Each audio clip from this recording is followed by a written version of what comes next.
What? Di ba nakakaisip sila? O, di ba? Ito mo, walang interest. O, nakakaisip Di ba? ang mawala kung ano-ano. Creativity. Oo.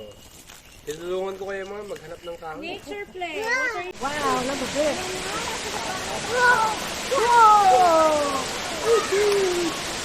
Wow.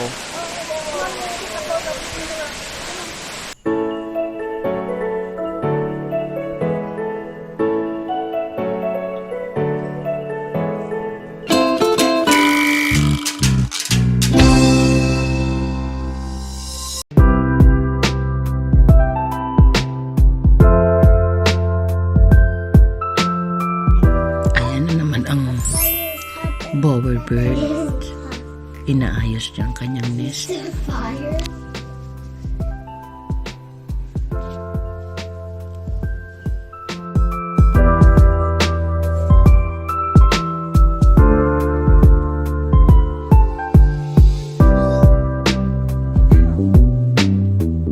Hello, good morning! Pana. Last day na namin dito.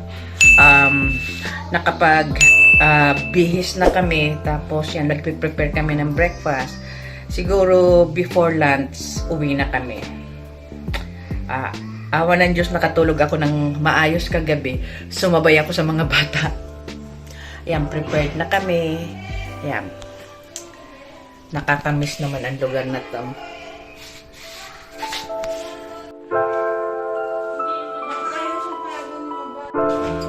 Ayan, mamimiss nila yung binigyan nilang pangalan niyang horse, Scarlet daw.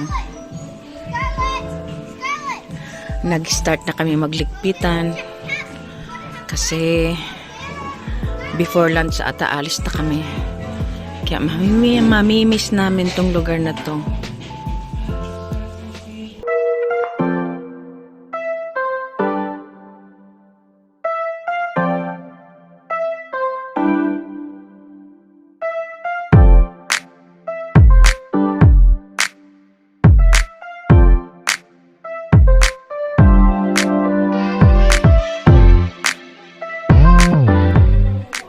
Ayan, malilinis na lahat ng mga rooms, pati toilet, bathroom. Dito sa kitchen, malinis na din. Dito sa dining, okay na. Tapos pinunasan ko na yung car. Tapos ayan, naghihintay-hintay na lang ng oras. Alis na kami. Andun sila o sina Johnny Bell nag-feed ng mga cows. Ayun si Gary, kumuha na ng hay. Enjoy na enjoy sila magpakain ng animal farm.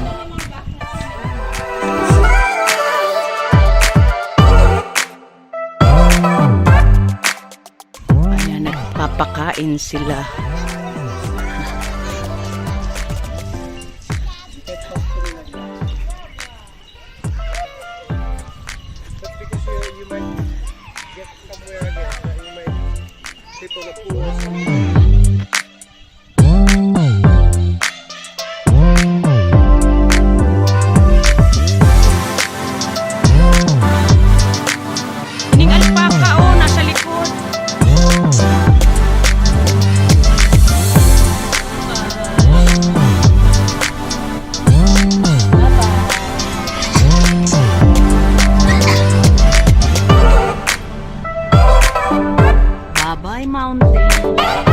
Ayan, diyan kami galing. Tigil muna kami rito para dito daw sa river. May magandang river daw dyan.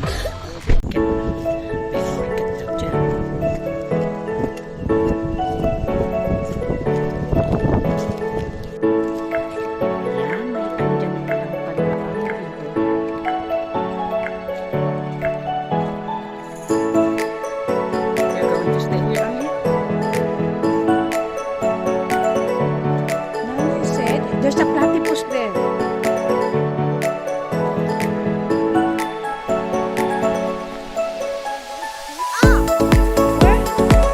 It's okay, it's scared too. Parang kwanto bihira magkatao na nakakita ng ahas doon yung apo ko. Hindi ko nga lang nakuha ng video kasi nataranta kami.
Hiwa-hiwalay na.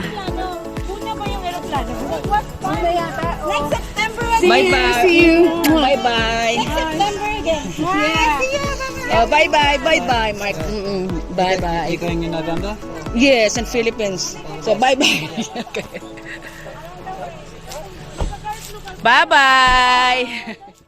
Tumigil kami rito para makapag-picture kasi ang ganda ng view. Ayan.